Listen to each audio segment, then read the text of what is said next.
Hi everyone, I'm Akorede JIMBC. You can call me AJ for short. Today's topic is about responsive and adaptive design in Figma using auto layout, constraints, and breakpoints. So let's dive in. So let's start by looking at the preview of the Tesla website. So this will help us understand what we want to do today, what we want to achieve with the responsive and adaptive design layout. So now looking at this Tesla website, let me scroll up to the hero section. So you will notice that as I'm resizing the width, you can see how responsive this is and how adaptive this design is, right? From the mobile down to the tablet view, then to the desktop view. So this is what we want to achieve today by designing a responsive design and also adaptive design using auto layout, constraints, and breakpoints. So let's continue. And I have them in 4 different screen sizes.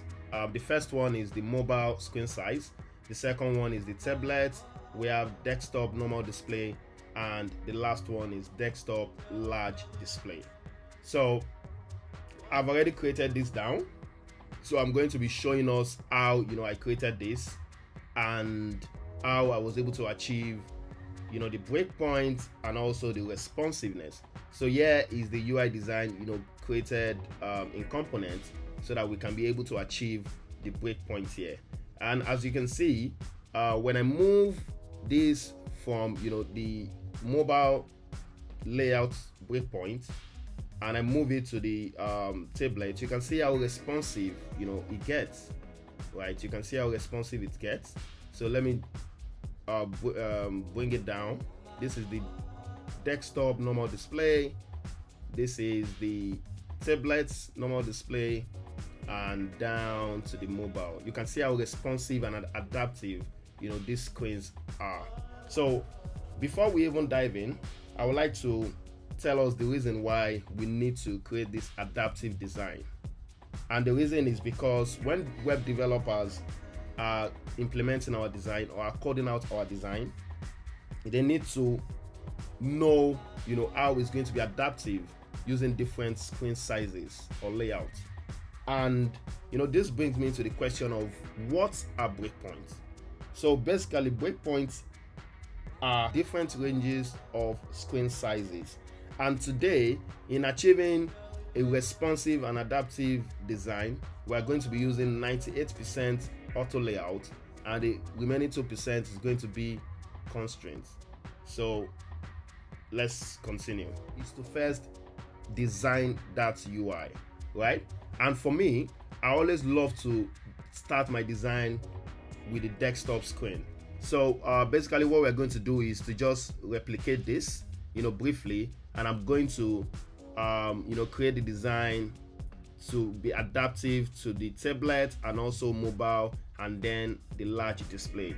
So now we have this guy. The first thing I'm going to do is to bring out a frame, the frame, and we select the desktop, right, which is 1440 by 1024. So I'm going to just copy the naming convention that I use here.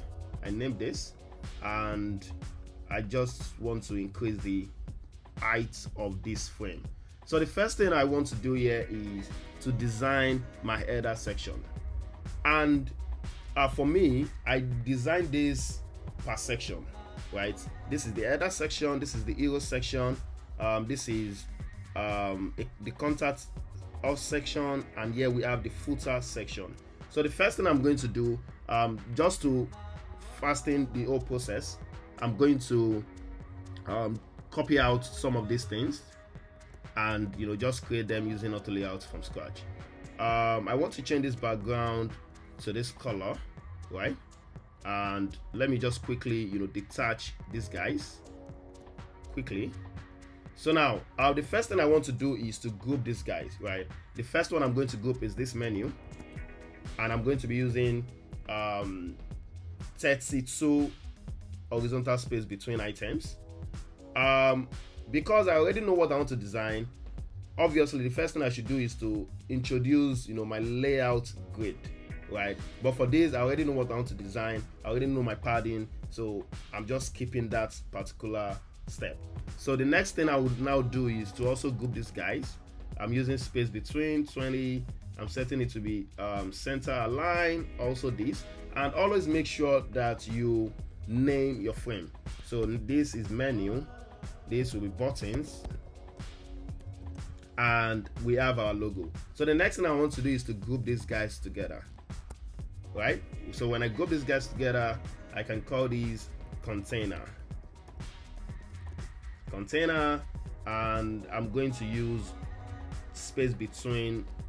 I'm going to change the space mode to space between, and we have this guy here. So the next thing I want to do is to add another auto layout, and I will name that header section, right? So when I have the header section, I'm going to then give it my padding. My horizontal padding will serve as my margin, right? So I'm going to use 96. So we have 96, and I'm going to make sure I change the dimension to 1440, and the inside auto layout, I'm going to change it to fill container, and the margin vertical, I'm going to make it 80, and then we have our header section. So the next thing I want to do is this. I want to create this guy, which is the hero section. So the first thing is let me just bring these guys here. I'm going to be creating, like I've started, I'm going to be creating them using auto layout. So the next thing is to group these guys together. I'm going to call this header text, and 16 space between. I'm also going to group this guy. I'm going to call it header text or content, and I have this guy.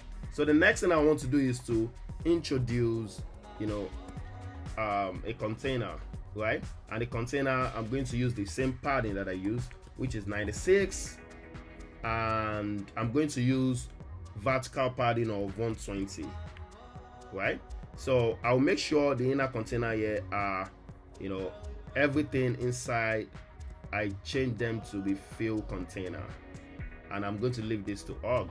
So now the next thing we want to create is this guy here.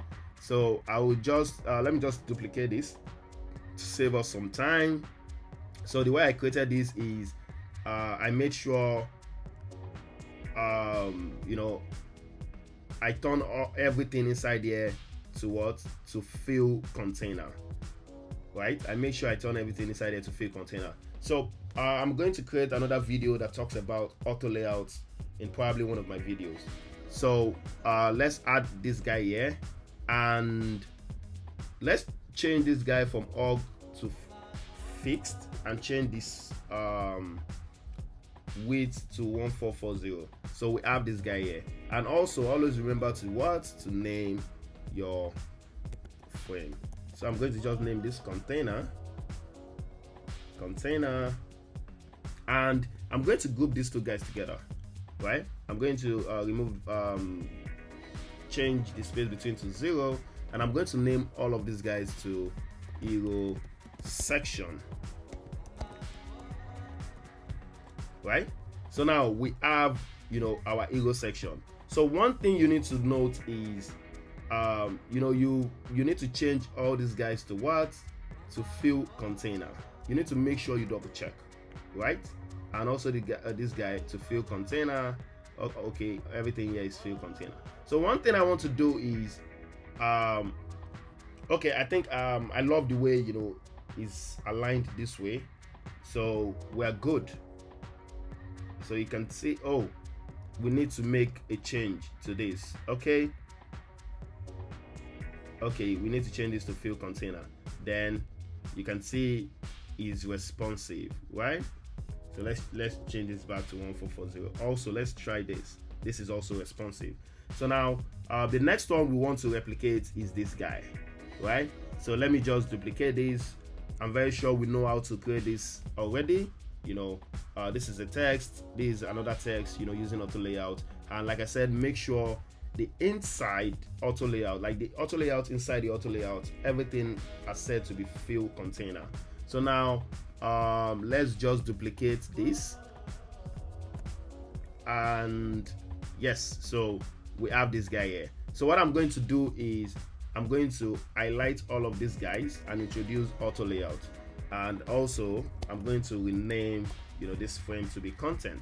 So now what I'm going to do next is to change these guys from fixed width. I'm going to change the resizing from fixed width to fill container, and then I'm also going to change the spacing between them, because we are using space mode of path. So I'm going to be using 32. Right? I'm just replicating the same design as this. You can say I use 32. Also, I'm going to change the height, the resizing, the vertical resizing to hug. Right? So now we have this guy. So the next thing I want to do is to group these guys together using auto layout. The space between, I want to use 80. I'm going to change, always remember to name your frames. So now we have this guy. Now I'm going to go to the inner auto layout and change it from fixed to fill container. You can see the way it adapts with these guys, because everything is auto layout and it's going to be responsive. Can you see? So now we need to change, we need to add another auto layout, and we call these contact section. So this auto layout, we then add the padding, the horizontal padding, which serves as our margin, which is 96. Then we have a vertical padding that we are using for all of our section, which is 120. You can see we have this guy here. So now what else? The last thing is our footer. So we want to make sure we design our footer. So also, to speed up the process, I'm just going to duplicate this guy here, and also just duplicate this guy here also. I'm going to add auto layout to this. I'm going to change this to content, the naming, and also for this, let me quickly show us how to create this. It's super easy, right? This is a text. We have a text here, and the next thing we want to do is this button, right? We have the button here, and you know how to create this button. So this button is super easy. This is the text. You add auto layout, then you make your padding. You add corner radius. I'm using corner radius of 4, and I add my color. You can see it's super easy to create. So now for this, I'm going to change the sizing from fixed to hug, and yes, from fixed to hug. Okay, I'm going to change this to fill, and yes, because this text is auto layout, right? So now what I just want to do next is to add group this guy together and add another auto layout, and I'll name this box, input box, or input field, right? So I'm going to change the dimension, the settings, and for this I also want to add another auto layout. So this auto layout, I'm going to now give it a padding of 16 by 4, right? The right padding, I'll make it 4 because I want to achieve something like this. And I'm also going to give it corner radius of 4, then use my color picker to pick this color. Guys, you can see to make it responsive, I'm going to change this inner auto layout to space between. So when I move this guy, it's going to be responsive. The reason why it's not responsive is because I've not changed the resizing horizontal, or the horizontal resizing from fixed width to fill. So when I move this guy, you can see how responsive it is. It's super easy. So now we know how to create this. So now let's move forward. We have this guy here, and also we have our footer credits and our links. So now we are going to group these two together first. and change this to footer credits. Yeah, and the next thing is we want to group this guy also. Let's name it to content, and we want to group these two together, and the spacing between them I'm going to use 80, and I'm going to name this content or container, right? And I'm going to add another auto layout, and I'm going to name it footer section, right? So now I'm going to add the padding, which is 96 and 120. So the next thing I obviously want to do is to now go into this auto layout and change them from org towards to fill container, right? And for this guy, because I want this to be far, like I want this stay up to date section to be on the right, I'm going to change the spacing mode from park towards space between, and you can see both are far apart from each other.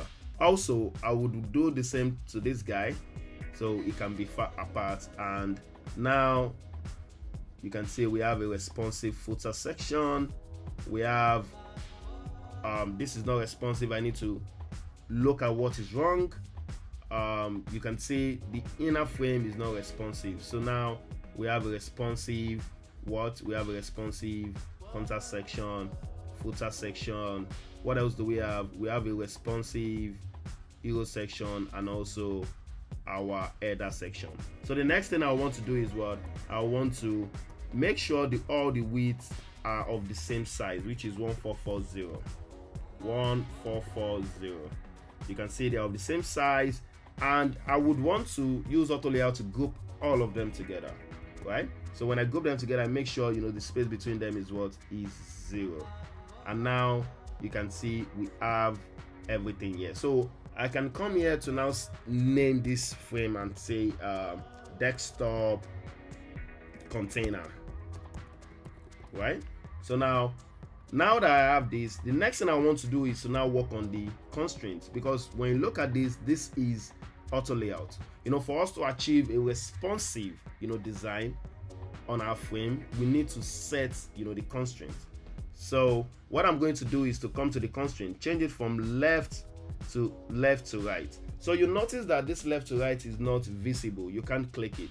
That means one of these auto layouts, you need to go back to check if the auto layout inside of the main auto layout is set to fill container, that is the horizontal resizing. So you can see you need to set all of this section to what?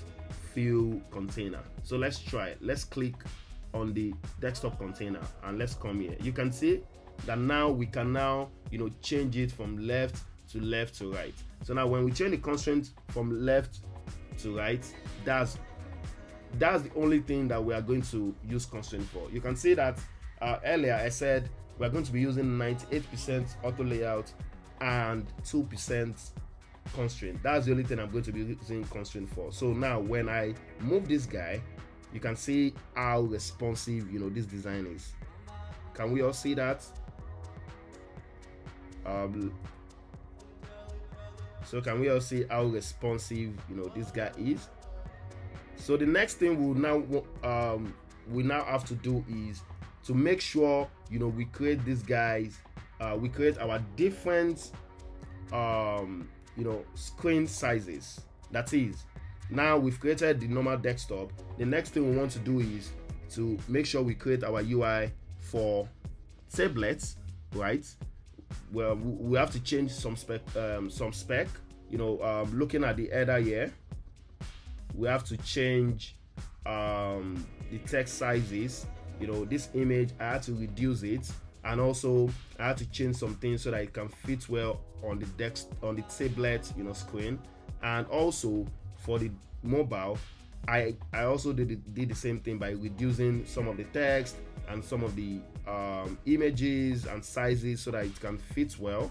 You can see, and then I had to increase. I had to go a bit further with the desktop by making it, desktop large display. So what I did there, let me tell us what we should do. So now my best approach is when I'm done designing the desktop.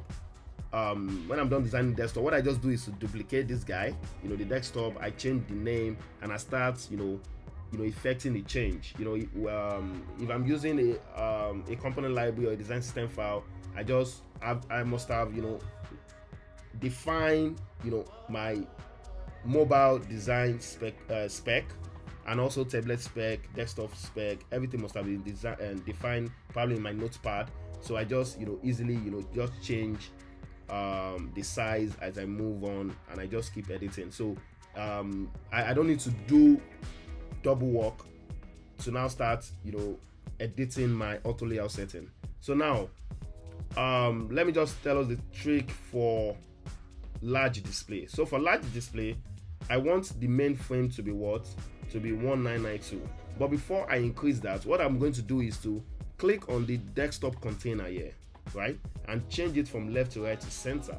Then when I do that, I'm just now going to, increase the size. You can see what happened. This is going to be on the center. So what you are saying is that when this website is accessed on a very large screen, that the width is very large, it means you want your design to be at the center, as you can see, right? So now let's move forward. Let's assume we've created all our UI this way. Now we know how to use auto layout. If not 100%, at least we have basic idea of auto layout and creating responsive design now, and also how we can set it to achieve responsiveness and using constraints, right? I'm also going to work on another video to teach us everything we need to know about constraints, right, in depth. So now we have our UI.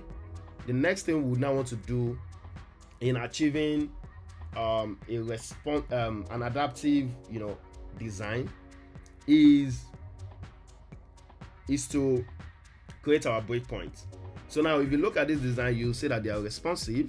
Let me show us again. You can see how responsive they are. If you look at this other guy too, you can see how responsive they are. If you look at the tablets, you will see how responsive it is. And the last one, which is mobile, you see how responsive it is. So now I have to duplicate this because when I'm making the breakpoints, it's going to convert my UI designs into components, right? So I don't want my main UI design to be changed, so I just need to duplicate that on a separate section. So the next thing I'll have to do now is I want to create my breakpoints, right, so that I can achieve adaptive design. So the first thing I'll need to do is we'll be using a plugin called Breakpoints. So this is the plugin. Is by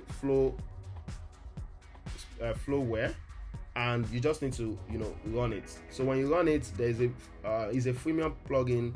I think 14 days trial. So I'm on the trial currently, and the next thing you need to do is to click on continue or start, and it shows this way.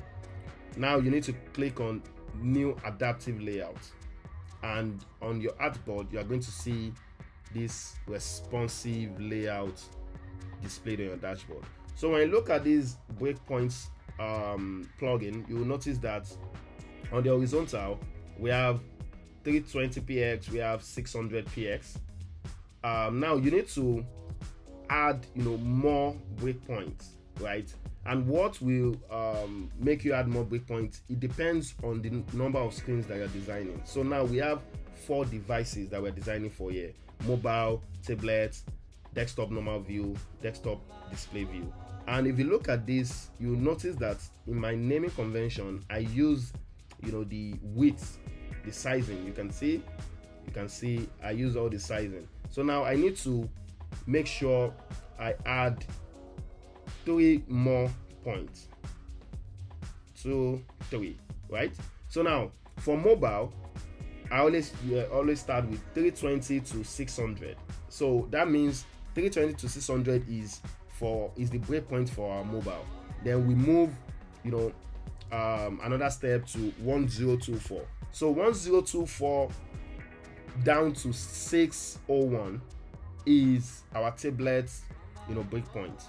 Then the next one is what? 1440. So 1440 to 1025 is our desktop normal display view, and the last one is 1920. So 1920 down to 1441 is our desktop large display view. So now the next thing you now want to do is to link your layout or your frame to this breakpoint. So the first plus sign here that you're seeing here, when you click on it, it says select the frame with this layout, and that is the mobile frame. So when I click on it, you can see it has been selected. The next one, I'm going to click on select the tablet. The third one, I'm going to select desktop normal view. You can see that it automatically turns it into a component for me. That was why I sectioned it this way, right? And the last one, I'm going to click on desktop large display view. So now you will notice that on your responsive layout, you already have your design, being displayed here, right? Now we are done using these breakpoints. You just to add to this, you don't need to touch, the height. You don't need to touch. You can manually, increase that. What we are focused on here is the horizontal breakpoints. So now you just need to close this, and now when you come here, you would notice that as you are moving this down, you can see this is the 1440 is the display normal, and when you move it to 1024, which is the tablet, you see how adaptive is going to be. You can see, and when you move it to 600, is going to adapt to the mobile view. You can see. So let me increase this downwards so we see, if not all, the design. So when you look at these, you see the more you keep increasing it, you can see how adaptive this design is, right? And when you keep increasing it, you see what I thought, what I said earlier, that is from 1920 upward is going to be at the center. But when you keep reducing it, you see what happens. It keeps responding, right? It's responsive and also adaptive at the same time. It's responsive and adaptive at the same time. You can see that's how to create a responsive and adaptive design in Figma using constraints, auto layouts, and breakpoints. So that's everything you need to know about this. Thank you guys for watching. I'll see you in the next video. Have fun, stay far.